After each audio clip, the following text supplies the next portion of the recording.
Hey everyone, welcome to my YouTube channel. मैं हूं फैसल सोहेल। आप हमारे चैनल पे एसक्यूएल की कंप्लीट प्लेलिस्ट एक्सेस कर सकते हैं, जिसमें हमने एसक्यूएल के सारे कॉन्सेप्ट्स क्लियर किए हैं। और आप डिस्क्रिप्शन में जाकर एसक्यूएल के नोट्स एंड टॉप 50 क्वेश्चंस की लिस्ट डाउनलोड कर सकते हैं एंड डाउट्स के लिए हमारे टेलीग्राम ग्रुप का पार्ट बन सकते हैं। So without any further delay, let's get started.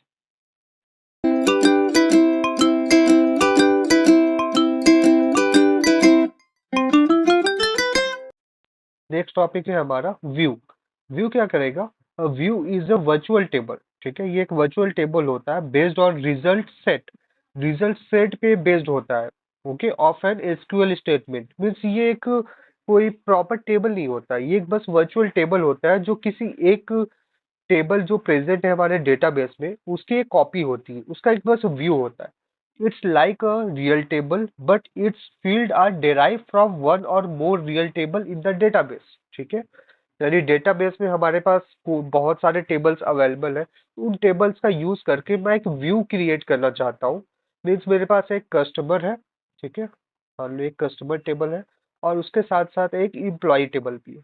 ठीक है, तो मैं चाहता हूँ कस्टमर टेबल से आईडी ले लूँ और सैलरी ले लूँ, सॉरी एड्रेस ले लूँ। ठीक है, और एम्प्लॉय टेबल से मैं डिपार्टमेंट ले लूँ और क्या, सैलरी ले लूँ। और इन चारों का यूज करके एक नई टेबल बनाऊं। ठीक है, तो मुझे एक नई टेबल क्रिएट करने की क्या जरूरत है?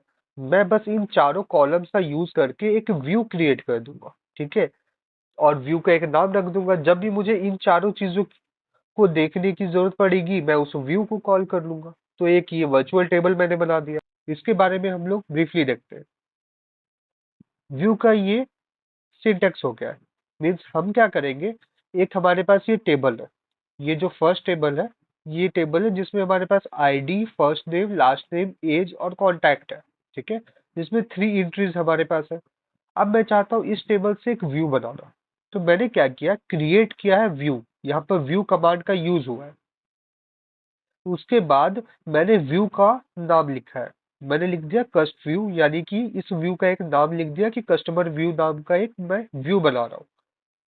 एज इसे डिराइव कैसे कर रहा हूँ, मैं सिलेक्ट करूंगा first name comma age. First name और एज चाहिए मुझे फ्रॉम कस्टमर्स, यानी ये जो कस्टमर टेबल है मेरा उसमें से मुझे फर्स्ट नेम चाहिए और एज सिर्फ चाहिए। इन दोनों का यूज करके मैंने एक व्यू बना दिया है। ठीक है, तो मैं ये अप्लाई करूंगा तो वहां पर मेरा व्यू क्रिएट हो जाएगा। अब व्यू क्रिएट होते ही मैं लिखूंगा सेलेक्ट ऑल फ्रॉम कस्ट व्यू, यानी जो भी मैंने व्यू का नाम लिखा था उसे मैं रिट्रीव करूंगा तो ये टेबल मेरे पास आ जाएगा। क्योंकि इस व्यू में मैंने सिर्फ 2 ही कॉलम ऐड किया था, first name and age. Real जो टेबल थी उसमें तो टोटल 5 कॉलम्स थे, बट मैंने जो व्यू बनाया उसमें बस 2 मैंने ऐड किया। मैं चाहता तो 5 का 5 ऐड कर सकता था, या इसका 5 और किसी और टेबल के 3 और ऐड करके बना सकता था। वो कॉम्बिनेशन मेरे ऊपर है, मैं कैसे बनाना चाहता हूँ। ओके, आई होप ये क्लियर होगा। तो यहाँ तक हमारा व्यू कंप्लीट होता है। तो ये था आज का वीडियो। अगर आपको ये हेल्पफुल लगा तो लाइक एंड सब्सक्राइब ज़रूर करें। और अगर आपको कोई डाउट या क्वेश्चन हो तो आप कमेंट सेक्शन में लिख सकते हैं। I will answer to all. And आप हमारे टेलीग्राम ग्रुप को भी ज्वाइन कर सकते हैं।